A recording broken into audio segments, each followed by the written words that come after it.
أهلا بيكم أعزائي المشاهدين في قناة أخبار كل يوم. 5 معلومات عن مباراة الأهلي وإنبي اليوم الاثنين 8 إبريل 2024 في الدوري.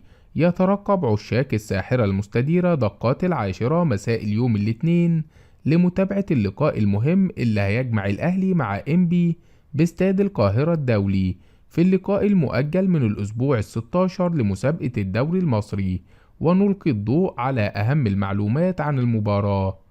نتيجة آخر ظهور للأهلي وإنبي في الدوري المصري: خسر الأهلي من البنك الأهلي ب4 أهداف ل3 أهداف في آخر ظهور بمسابقة الدوري، وهي الخسارة الأولى للمارد الأحمر هذا الموسم. فيما تعادل إنبي مع فاركو بهدف لكل فريق بالجولة الأخيرة للمسابقة.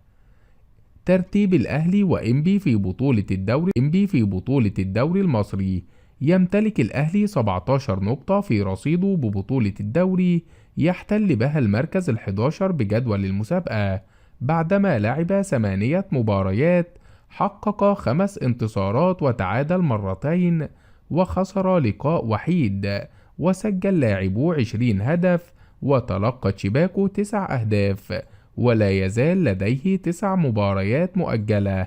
فيما يحتل إنبي المركز الثاني بجدول ترتيب الدوري المصري برصيد 27 نقطة بعدما لعب 16 مباراة، حقق الفوز في 8 لقاءات وتعادل في 3 مباريات وخسر 5 مواجهات، وسجل لاعبوه 19 هدف وتلقى شباكه 14 هدف.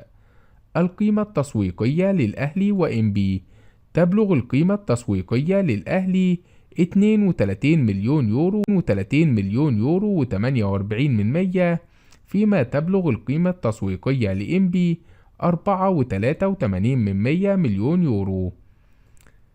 مواجهات الأهلي وإنبي: التقى الأهلي وإنبي في 42 مباراة قبل مباراة الليلة. فاز المارد الأحمر في 31 مباراة، وتعادل الفريقين في 7 مواجهات، وفاز الفريق البترولي في 4 مباريات. سجل لاعبو الأهلي 81 هدف في الشباك البترولية، بينما نجح مهاجمو إنبي في الوصول لمرمى الأهلي 35 مرة. أكبر الانتصارات في مواجهات الأهلي وإنبي: أكبر انتصار حققه الأهلي أمام إنبي في موسم 2012-2013 بنتيجة 5 أهداف لهدف، بينما أكبر فوز حققه إنبي أمام الأهلي موسم 2007-2008 بنتيجة 3 أهداف دون رد.